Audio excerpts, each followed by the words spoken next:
How's it going, everyone? Marriland here, and this is Marriland's Ultra Sun and Ultra Moon Pokémon Review series, which ties into my Ultra Moon walkthrough series. Although, don't worry, both the review and the walkthrough series apply for Pokémon Ultra Sun as well. This video goes over the various Pokémon and their evolutions that can be found in the listed area that also haven't been covered in a previous video. You can use the timestamps in the description to jump directly to the review that you want to hear. The reviews up ahead are for in-game purposes only and are not geared towards player versus player fights or post-game stuff. The stats you see listed are the Pokemon's base stats, not actual stats, and are the base of calculating stats at any level. Anyway, on with the reviews. Drifloon is a little ghost flying type balloon Pokemon that evolves into Drifblim at level 28, which is a little late, but reasonable enough.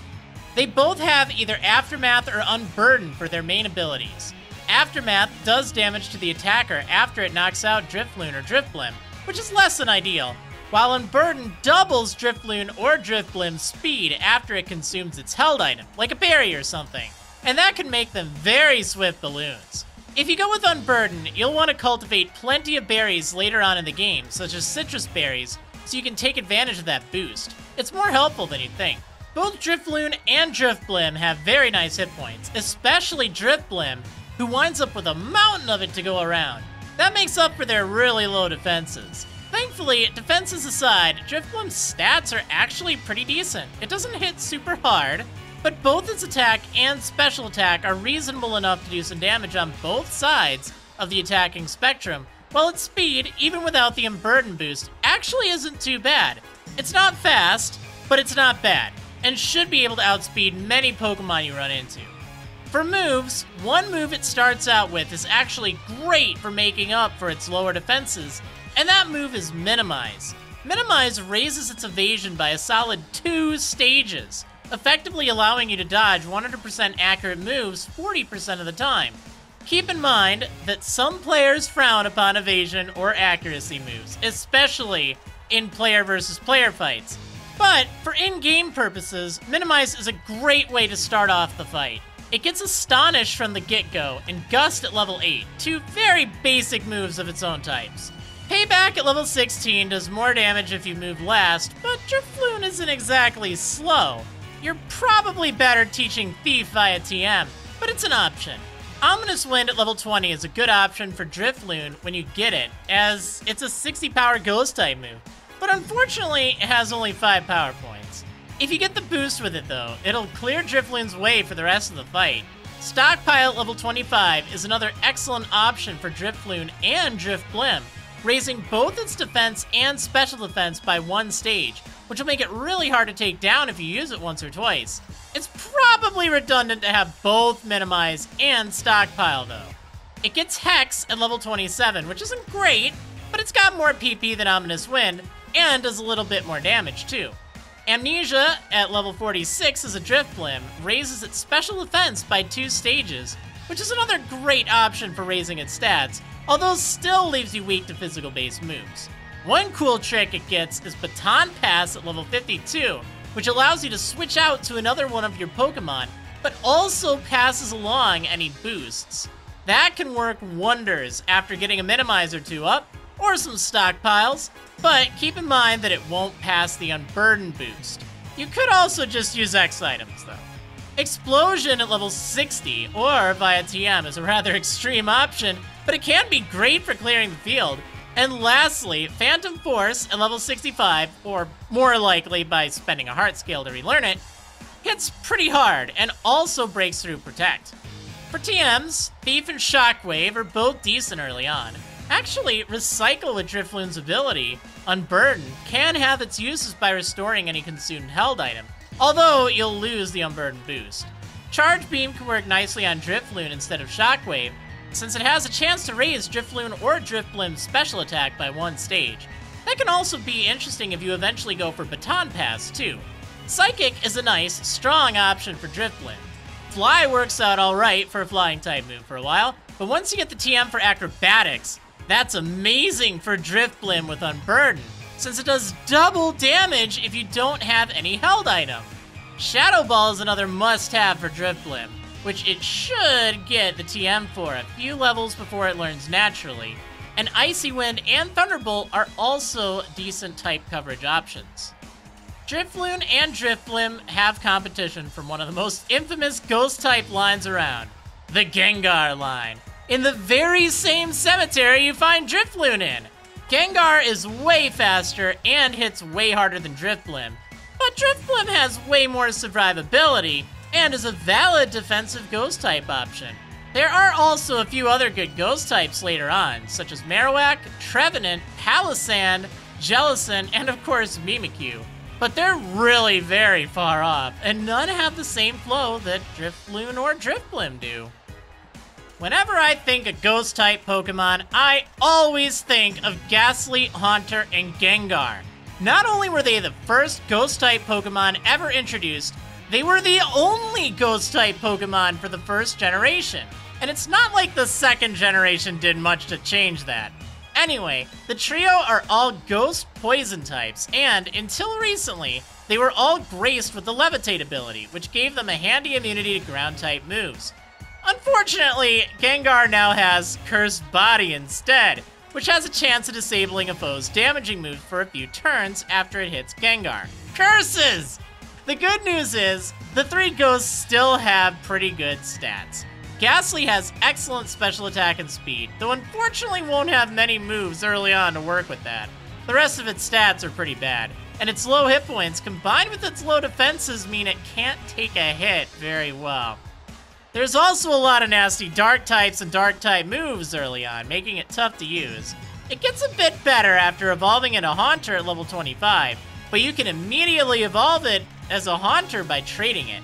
Hopefully you have a second copy or a friend to help you out with this, and then its stats reach their peak with top-notch special attack, excellent speed, and then a bunch of low defenses and stuff. But that's fine. Gengar and its kin are really more of glass cannons anyway, designed to outspeed the foe and do as much damage as possible. For moves, Gastly doesn't really have any good options, making use of its high special attack for a long time. Hypnosis is handy for putting things to sleep. Lick is really bad, but it's at least something. Curse, at level 12, takes half of Gastly's max hit points and then puts a curse on the target, damaging it by 1/4 its health each turn. That's actually amazing against pretty much every single totem in the game, and you should have the speed to outspeed most, if not all of them. It's risky though, because cutting its hit points in half, coupled with its low defenses, mean it's probably going to be knocked out shortly afterwards. Anyway, Confuse Ray at level 19 can be nice, because faster Pokemon that confuse foes can often get some free turns in, although Gastly and its evolutions are usually better off focusing on damage.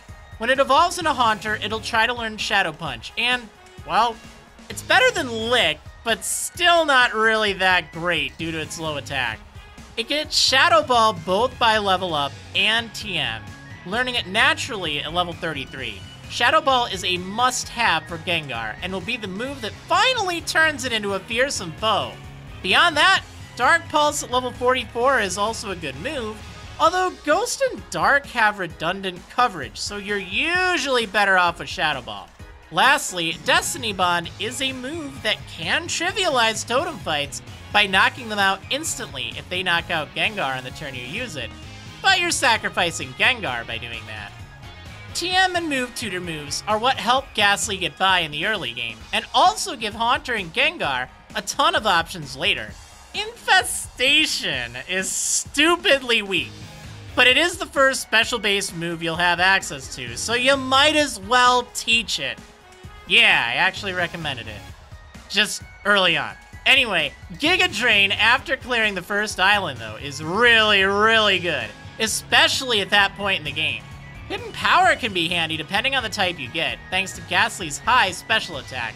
Venoshock is its first poison-type move, and it's a good idea for it, even if you don't have the means to poison the foe. Psychic isn't too shabby either, hitting for heavy Psychic-type damage. Icy Wind is an option on the third island, but Sludge Bomb is the real prize, which is another must-have move for Gengar that takes advantage of its type and stats. Lastly, Thunderbolt and Dazzling Gleam are two late-game options that give helpful additional coverage. keep in mind that you can always swap around TM moves depending on what you need at the moment. Gastly, Haunter, and Gengar are all great Ghost-type Pokemon, although Gastly starts off fairly weak until it gets Giga Drain from the move tutor. Once they get going though, oh man, they're very strong. There are other great Ghost types though, but none of them are unquestionably better than Gengar. They may just have different strategies or tricks. Murkrow is a dark flying type Pokemon that actually starts out pretty darn decent right from the get-go.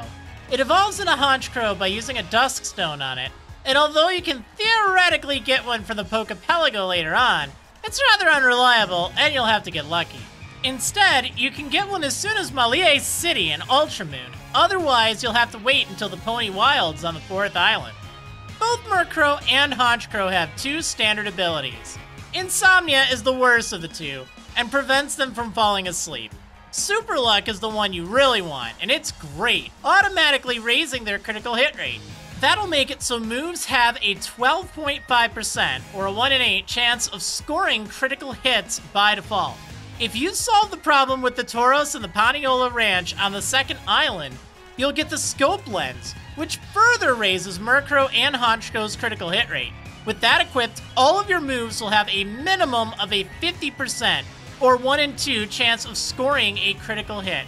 Murkrow and Honchkrow's hidden abilities, while different after evolution, are also both pretty good, but Super Luck is the most practical to obtain for most playthroughs.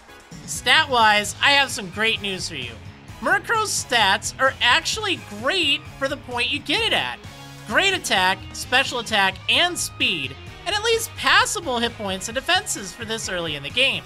Its attack gets much, much better after evolving. Its hit points become very high as well. It has a bit more special attack, enough to effectively use special-based moves, but unfortunately has just a fair amount less speed, reducing it to average territory.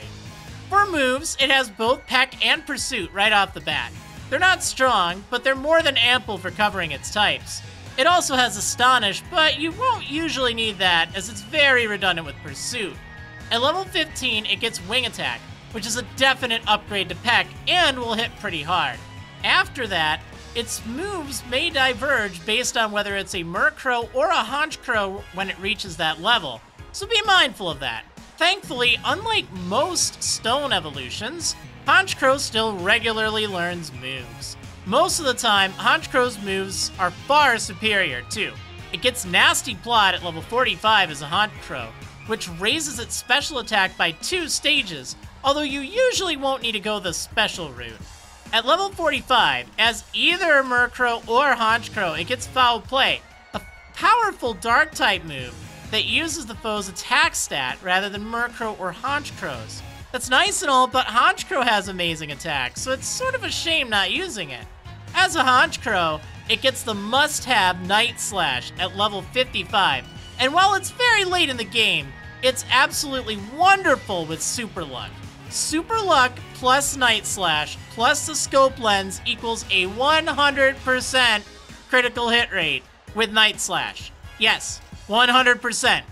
This makes quick work of one particularly tough boss late in the game, too.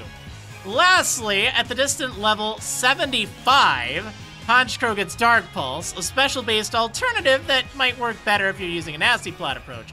You should just spend a heart scale if you want that, though, since you can now use that to learn level-up moves you haven't even learned yet, so you don't even have to take it to level 75, don't worry. Although it doesn't need it, TM and tutor moves can spice things up a bit. Roost is decent for the early game for healing, and really keeps Murkrow going if you don't want to use items. Thief after clearing the first island is a great upgrade to Pursuit, even if you don't need to steal anything. Hidden Power is a possibility too, depending on what type you get. Aerial Ace and Steel Wing are also good options, with Aerial Ace handily replacing Wing Attack, so you'll have perfect accuracy. Psychic is pretty good on either Murkrow or Honchkrow too, since their special attack isn't really that bad at all. Psych Up can copy stat boosts of late game totems, while Fly can be used instead of Aerial Ace for more damage, although it can sometimes be worked around by enemy trainers. Snarl is also an interesting option if you want to go with a special base route, and also a more defensive route. Anyway, as I always say, there are a lot of dark types in Alola, so having yet another choice is a bit much this early in the game. The good news is that Murkrow is really handy early on, plus it also stays pretty good for the rest of the game. The gimmick of turning your Crow into a super luck crit machine is pretty nifty and something most other dark types don't do. Absol tries something similar with a little more attack and more diverse critical hit moves, plus it's a little faster than Honchkrow, but with less bulk. There's also plenty of other options, but really, Murkrow and Honchkrow are definitely good enough to consider, at least as long as you go for one with super luck. Hopefully, you'll get super lucky in getting one. Zubat often gets a bad rap for being common and for being everywhere. You enter a cave, anywhere in the Pokemon world, and naturally you expect to find Zubat there. Hordes of them. Just massive waves upon waves of them flying at you with every step you take. How could something that common be good? Well, it actually is once it evolves into Golbat at level 22, and then again into Crobat after gaining a level with high happiness, or friendship as it's also called. All have the rather uninteresting yet sometimes helpful inner focus for their standard ability, which prevents them from flinching. Unfortunately, its stats are pretty darn bad as a Zubat. Even Rattata has better stats. And even though level 22 isn't that long to wait for evolving, it's still a painful wait.